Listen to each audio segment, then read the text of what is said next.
Baik semuanya, assalamualaikum warahmatullahi wabarakatuh. Waalaikumsalam.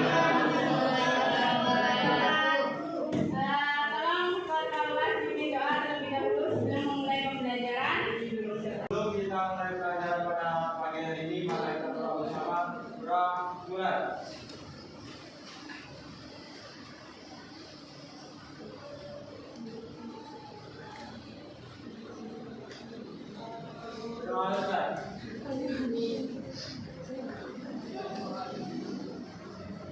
Sebelum itu, sebelum pembelajaran dimulai, minta tolong kepada Mbak Pia dibimbing untuk menyanyikan Indonesia Raya.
Materi hari ini mengenai utang jangka pendek.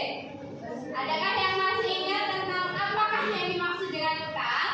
Ya, kan yaitu kewajiban yang harus dibayar. Oke, baik. Nafis? Apa Hafiz? Utang. Ya. Utang adalah kewajiban yang harus dibayar. Nah, terkait dengan utang jangka pendek, ini adalah utang yang apa? Utang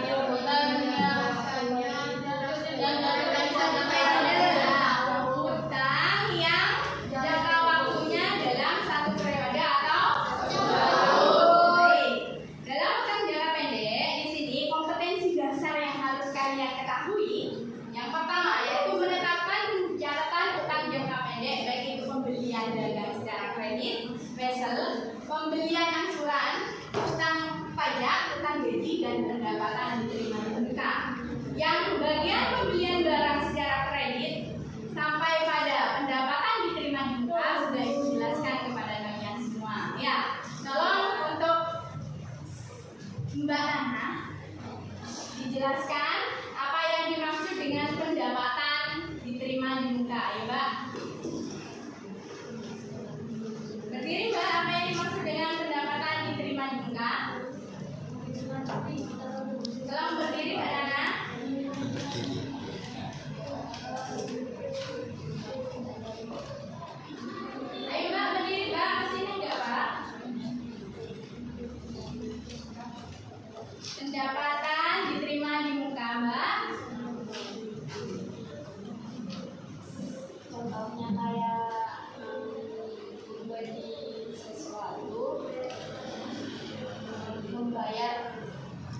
UUD. Ya, baik. Nah, sekalian. Selanjutnya, untuk utang gaji. Untuk utang gaji, minta tolong kepada Jayani. Apakah yang maksud dengan utang gaji?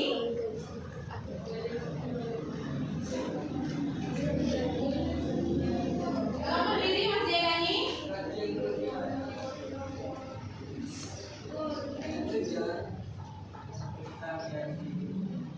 Kenapa, Mas? Kenapa, Mas Jayani? Ya, benar kan ya? Terkait dengan utang gaji isinya adalah kewajiban yang belum dibayar terkait dengan gaji karyawan. Ya.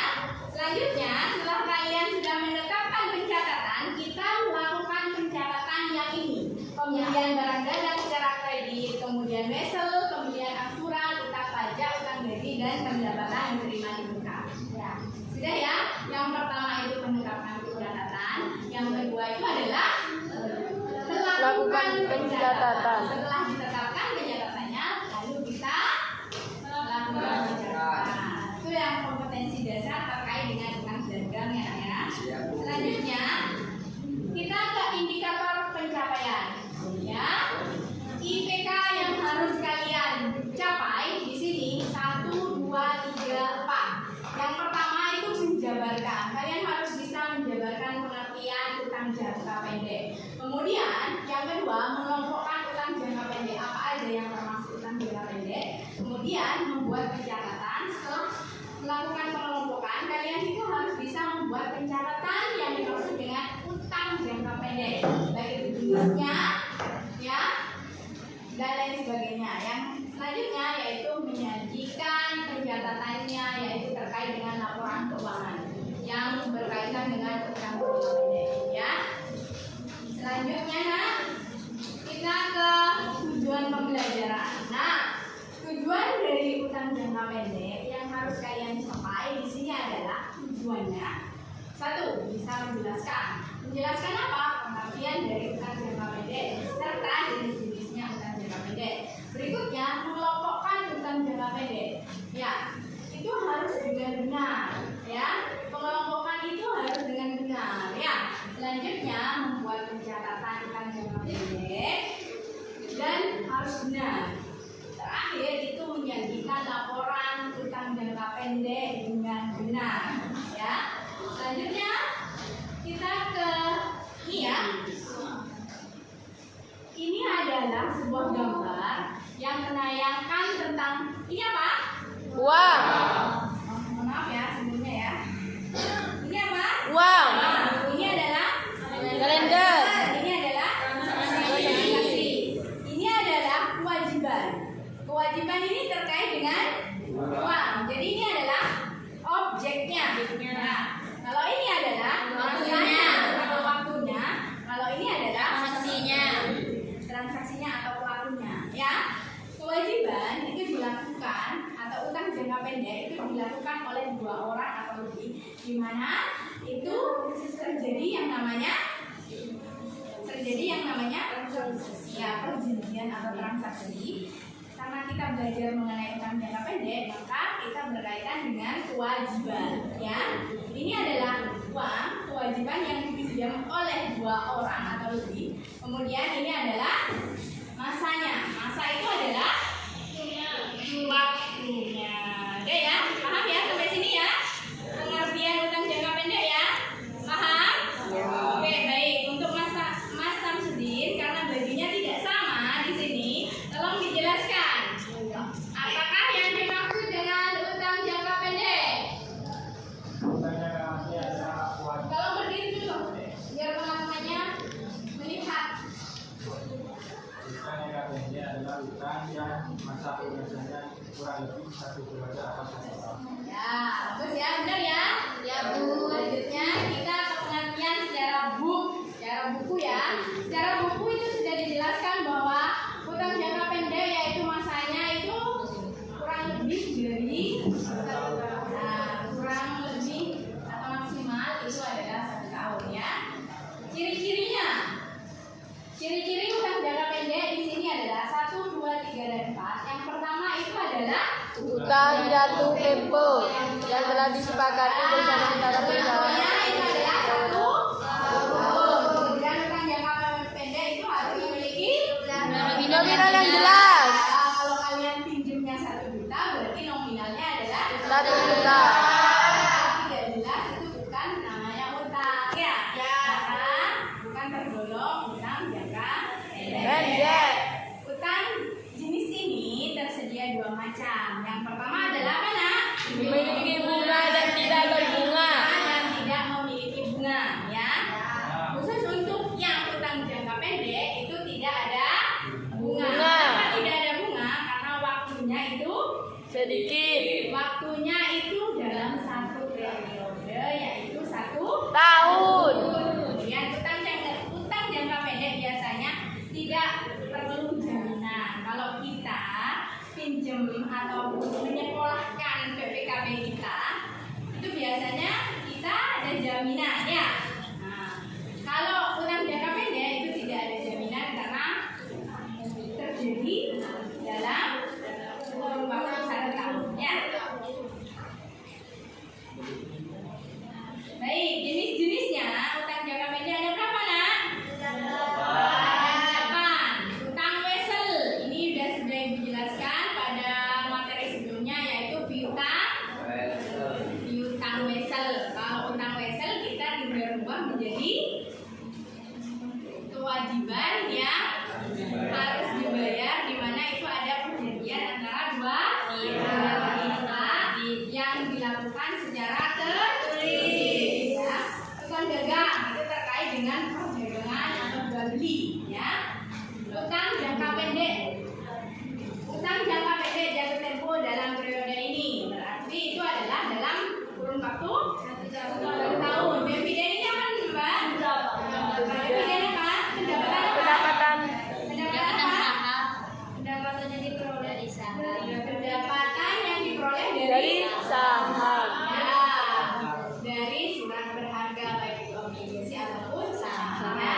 Kemudian uang muka dan jaminan yang dapat diminta kembali sama dengan minta tolong Mbak Dinda, apa yang dimaksud dengan uang muka dan jaminan yang dapat diminta kembali? Yaitu uang Bernyanyi, Mbak.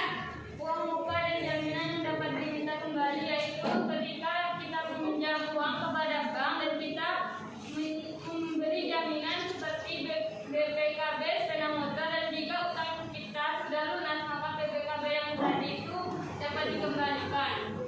Ya, benar ya. Kemudian dana yang dikumpulkan untuk pihak ketiga.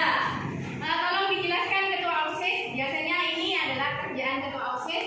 Ketua OSISnya siapa di sini? Baik. Di sini saya akan menjelaskan.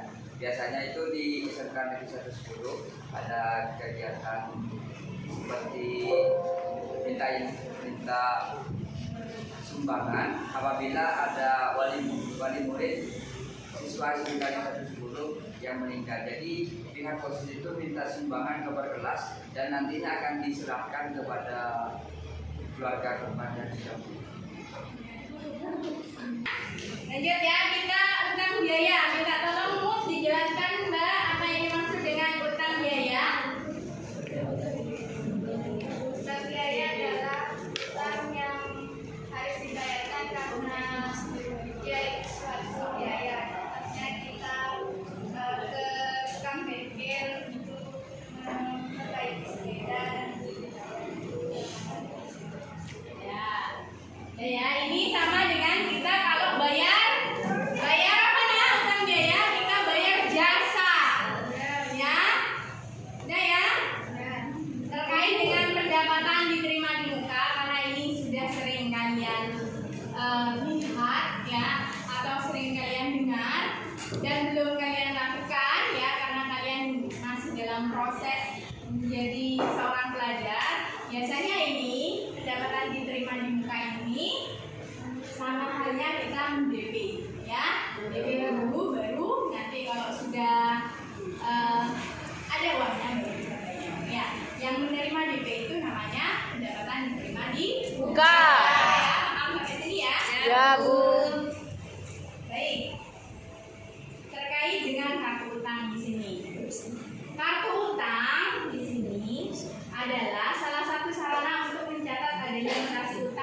terperinci pada setiap kreditor. Contohnya seperti ini ya, kartu utangnya ya. Nah, format kartu utang di sini adalah nama kreditur.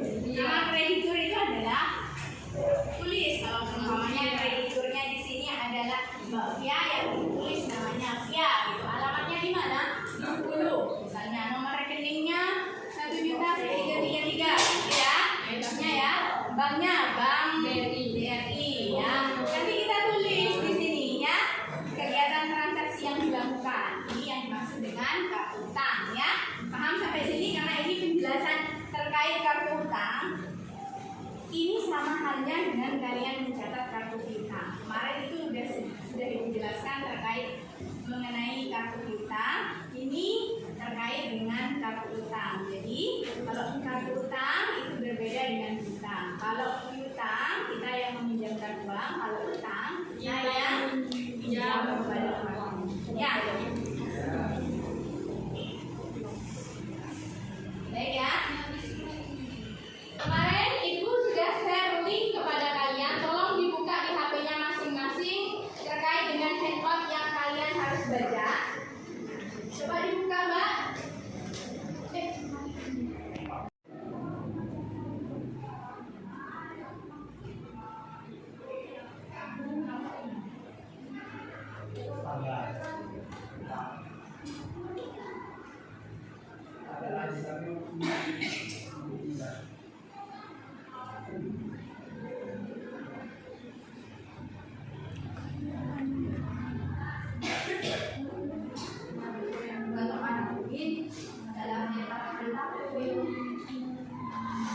Kalian di HP kalian masing-masing ya. Di situ ada yang namanya scan barcode ya. Scan barcode di handout kalian itu kalian nanti scan. Di situ akan keluar video pembelajaran ya. Baik. Di sini di scan barcode tadi itu adalah video terkait dengan kasus utang jangka pendek yang terjadi di dunia nyata. Di sini terkait dengan utang Garuda, utang penyebab utang PT Garuda Indonesia.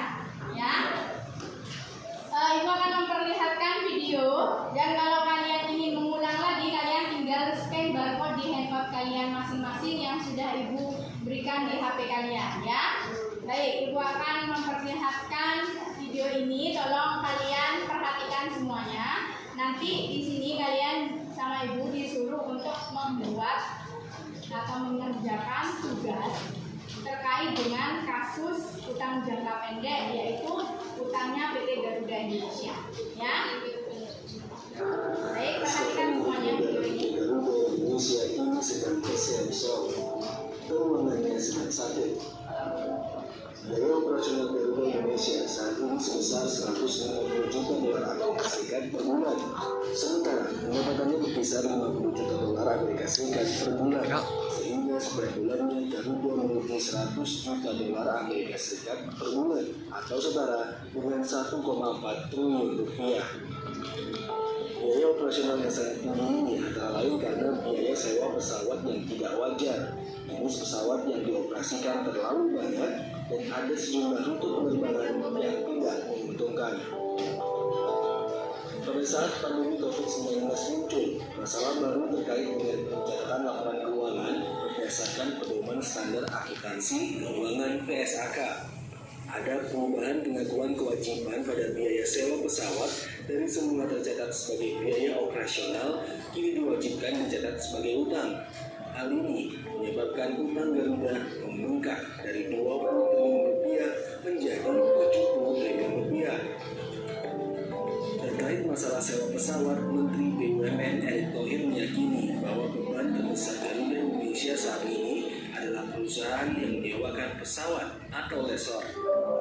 Ada 36 lessor yang harus dipetakan ulang. Nah, sama Garuda, kita justru ini tahapan 1, 2, 3, 4. Apa? Tidak hanya ke pihak lessor, itu yang utama lessor. Jadi ada 2 kategori lessor. Lessor yang sudah terbukti, ya, bekerja sama dengan pihak direksi Garuda melakukan tindak pidana korupsi. Ya, sudah ada catatan hukumnya semua. Tetapi juga ada lesson yang baik. Yang baik apa? Ketika kita melakukan kerjasama tanpa feedback, tapi itu pun dengan kondisi seperti hari ini kemahalan, gitu kan? Nah, kita harus negosiasi ulang bahwa fokus domestik kita ini bukan bisnis gaya-gayaan, ya, terbang ke luar negeri gaya, tapi domestik. Kenapa? Database. Sebelum COVID 78% ya turis adalah lokal turis. 1.400 triliun. Turis asing hanya 22%, 300 triliun. Kalau kita berbisnis, ya jelas ini marketnya, bukan yang ini marketnya. Dan kita negara kepulauan. Nah, karena itu, ya, dari hasil laporan saya yang saya dapatkan, bahwa kita tetap mempertahankan Masalah lainnya yang tampak di depan mata yaitu beban biaya sewa pesawat. Garuda memiliki 142 pesawat dan saat ini yang akan digunakan hanya 41 pesawat. Dengan total pesawat yang dimilikinya, Garuda harus mengeluarkan 80 juta dolar Amerika Serikat per bulan atau setara dengan 1.120 rupiah. Upaya pengurangan harus segera dilakukan.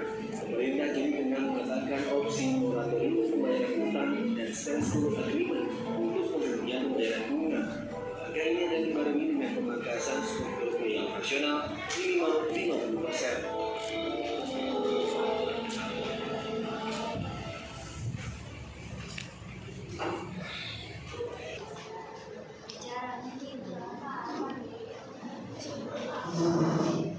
Nah, baik ya semuanya, perhatikan nak. Tadi di handout kalian sudah Ibu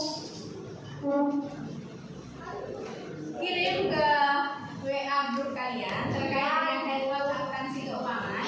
Di sini sudah jelas semuanya, mulai dari peta konsep sampai dengan pengertian utang jangka pendek, jenis-jenisnya, sampai dengan kartu utang ya. Di sini nak, perhatikan semuanya. Tadi video juga sudah Ibu berikan kepada kalian ya, sudah Ibu perlihatkan kepada kalian. Nanti kalian kalau ingin mengulang video itu, kalian scan barcode yang ada di handphone kalian di sini ya. Di sini adalah kasusnya utang jangka pendek PT Garuda. Kalau kalian pengen melihatnya video, pengen melihat video tadi Ibu mengulang lagi, tolong kalian scan barcode-nya di sini ya. Sudah ya? Baik ya. Selanjutnya Ibu akan memberikan tugas kepada kalian yang harus kalian kerjakan. Di sini Ibu punya LKPD. LKPD ini sesuai dengan kelompok akan dibagikan pada kelompok kalian masing-masing ya. Kalian kerjakan tugas terkait dengan uji pengetahuan ya, soal pengetahuan dan soal keterampilan. Waktunya itu adalah 15 menit ya. 15 menit kalian mengerjakan, kemudian 10 menitnya kalian presentasi ya. Baik ya, Ibu akan berikan ini ya tugasnya kepada kalian. Silakan kelompok 1, kelompok 2, 3, kelompok 4.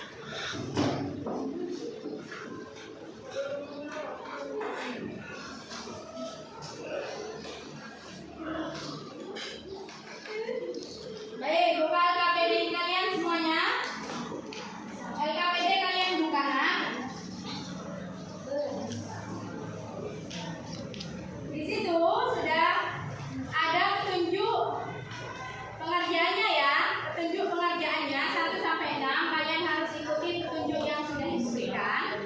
Kemudian setelah kalian mengikuti petunjuk yang sudah diberikan, kalian mengerjakan ini ya. Untuk soal pengetahuan ini ada 4 soal. Di mana skor untuk pengerjaan soal yang pertama itu 25, untuk skor pengerjaan yang kedua itu 25, ketiga dan keempat juga 25, tetapi untuk yang ketiga dan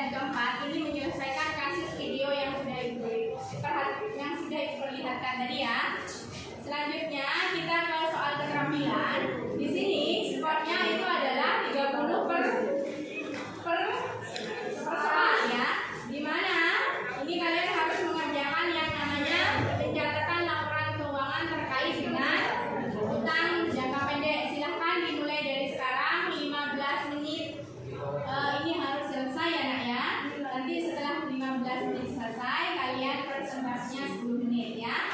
Silakan dimulai dari sekarang mengerjakan di PowerPoint, kemudian nanti dipresentasikan. Setelah dipresentasikan nanti ada proses tanda jawab ya.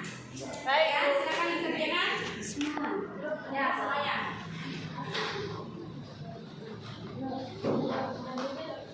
Buka PowerPoint-nya. Buka PowerPoint-nya. Buka PowerPoint-nya ya.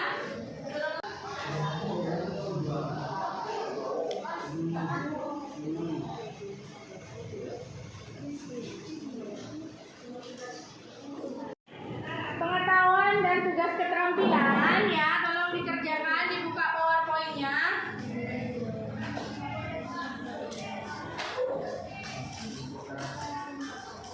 Dikerjakan soalnya, ditulis soalnya, setelah soalnya ditulis kemudian di jawabannya ditulis di slide berikutnya.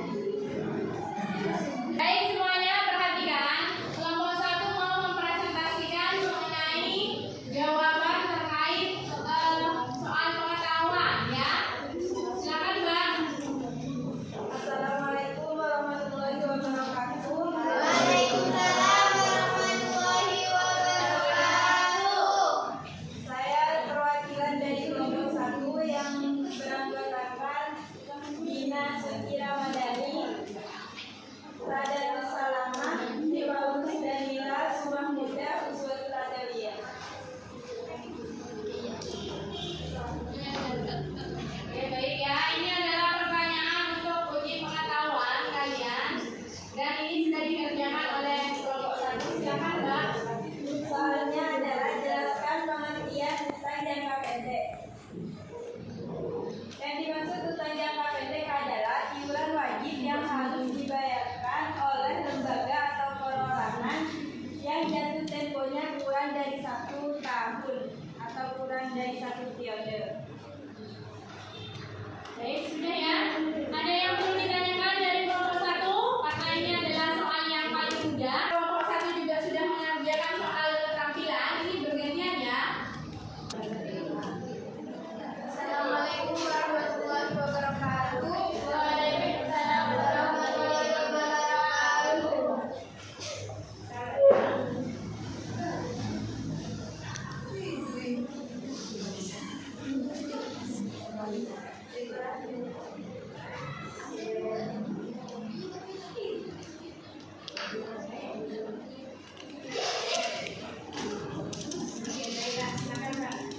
Saya di sini ingin melanjutkan presentasi dari kelompok 1 yaitu soal keterampilan pada nomor 1.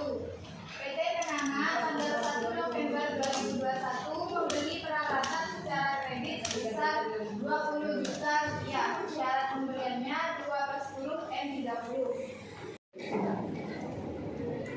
Nah, di sini pada tanggal 1 November 2021 tadi PT Kenanga membeli persediaan sebesar 20 juta, maka masuk di debit sebesar 20 juta dan utang dagang sebesar 20 juta karena di sini masih pembelian belum dibayarkan. Baik, terkait untuk yang November tanggal 1 terkait untuk jurnal persediaan dan utang dagang, kalian paham nggak? Nah, paham nggak? Ada yang perlu dipertanyakan kepada kelompok 1? Ada yang mau bertanya? Ayo, kalau tidak ada yang mau bertanya, biar nanti ibu yang bertanya kepada kalian. Ya, baik. Silakan Mbak Yati, apa? Boleh diulang. Oke, diulang lagi Mbak. Di sini pertanyaannya, PT Kenanga pada tanggal 1 November 2021 membeli peralatan secara kredit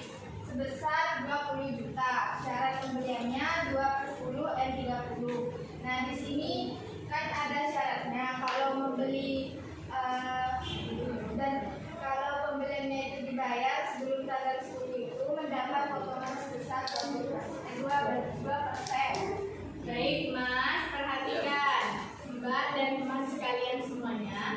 Ini terkait membeli peralatan secara kredit. Ini sama kayak tadi kan? Ini sama kayak apa nak? Pembelian secara kredit. Maka poinnya karena kita belajar mengenai utang jangka pendek, maka nanti laporan keuangannya juga harus seperti ini ya. Yo, silakan Mbak dijelaskan kenapa persediaan, kenapa utang jaga. Nah, tadi kan pembeli persediaan sebesar 20 juta bertambah berada di debit. Terus kan itu pembelian secara kredit, jadi keterangannya itu utang dagang berada di kredit 20 juta. Paham ya? Udah kan? Selanjutnya, jika dilunasi tanggal 10 November harus apa Mbak? Jika dilunasi pada 10 November itu terdapat potongan harga sebesar 2%. Utang dagangnya tadi adalah 20 juta. Nah, karena ada potongan sebesar 2%, itu sebesar 400 dan kasnya nanti yang keluar itu sebesar 19.600. Bisa kan? 2/100 kali 20 juta, maka hasilnya menjadi 9 juta. jadi berapa? 400.000.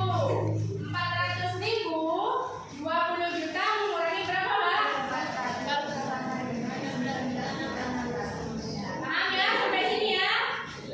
Paham ya? Terkait soal nomor 1 sudah paham ya? Lanjut untuk ditutup dulu Mbak. Sekian dari kelompok 1. Wassalamualaikum warahmatullahi wabarakatuh. Kasih aplaus dulu.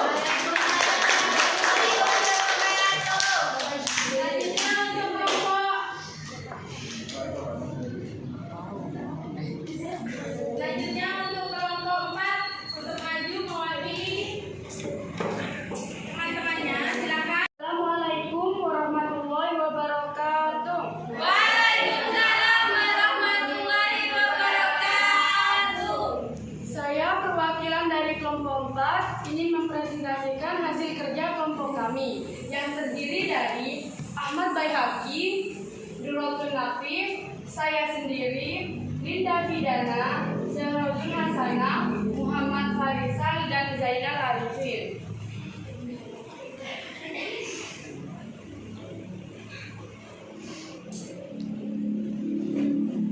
Untuk pertanyaannya, jelaskan solusi yang harus dilakukan untuk menyelesaikan masalah utang jangka pendek PT Garuda Indonesia. Menurut informasi manajemen kepada Bursa Efek Indonesia ada 3 opsi. Yang pertama akan dilakukan yaitu melakukan negosiasi dengan lessor pesawat. Untuk yang kedua melakukan restrukturisasi utang usaha terhadap badan usaha milik negara serta mitra usaha lainnya. Untuk yang ketiga negosiasi rangka restrukturisasi pinjaman perbankan dan lembaga keuangan lainnya.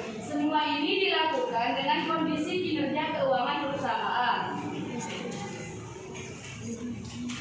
Untuk tambahan, restrukturisasi adalah istilah manajemen perusahaan untuk tindakan mengorganisasikan struktur hukum atau struktur lainnya dari sebuah perusahaan. Sedangkan lessor, perusahaan atau perorangan yang menggunakan barang atau modal dengan pembiayaan. Untuk negosiasi adalah suatu cara untuk mencapai suatu kesepakatan melalui diskusi formal. Baik ya, ini sudah benar. Kalian sudah scan barcode untuk video kan ya? Sudah scan barcode kan? Baik, ini pasti semua jawaban ada di video ini. Ada di video yang sudah dilihat sama kalian semua ya. Jawaban ini sudah ada di video yang sudah ditayangkan tadi ya. Tinggal kalian putar ulang dan pahami intinya dari video yang tadi Ibu berikan kepada kalian. Selanjutnya, untuk soal keterampilan, siapa yang mau mewakili kelompok 4? Ya, silakan Linda Vidana. Assalamualaikum warahmatullahi wabarakatuh.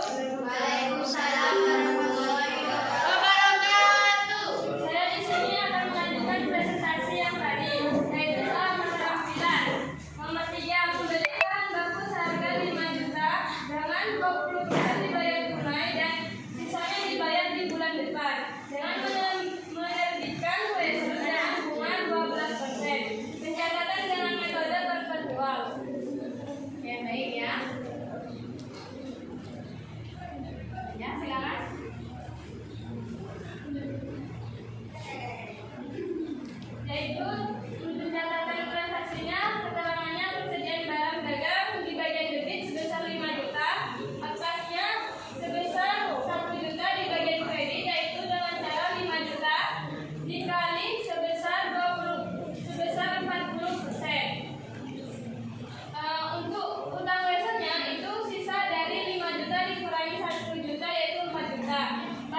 Via persediaan barang dagang dari tadi pertanyaan dari Rose ya. Untuk Via persediaan barang dagang ini 5 juta, ini didapat dari mana Via? Tolong dibuka LKPD-nya. Yo, 5 juta itu didapat dari bahan baku. Ini bahan baku ke toko mana? Ke siapa pembelinya? Ya, kemudian kenapa ditaruh di debit? Kenapa posisinya ini di debit? Karena persediaan barangnya bertambah. Ya, kemudian kenapa kasnya 1 juta? 5 juta dikali 40%. Dikali 40%. 5 juta dikali 40% jadi 1 juta? Ibu tanya, jadi 1 juta? Yo. 1 juta itu dari 5 juta dikali 20%. Ya, menjadi 1 juta. 1 juta. Kemudian utang weselnya berapa? Kenapa kok jadi 4 juta? Sisa dari 5 juta dikurangi 1 juta. Ya, benar ya? Benar ya? Lain kali ya, ya. Tolong dibenarkan. Ya, namanya presentasi dia tidak kagok menjawabnya ya. Selanjutnya untuk Samsudin. Ya. Kenapa jurnalnya ini kasnya menjadi 4.480? Kenapa jurnalnya menjadi 440 Samsudin? Berdiri karena nggak kelihatan dari depan. Karena ditambahkan utang wesel dengan beberapa. Utang wesel kenapa 4 juta? Karena di pada transaksi sebelumnya itu utangnya sebesar 4 juta. 4 juta didapat dari? Utang wesel. Iya.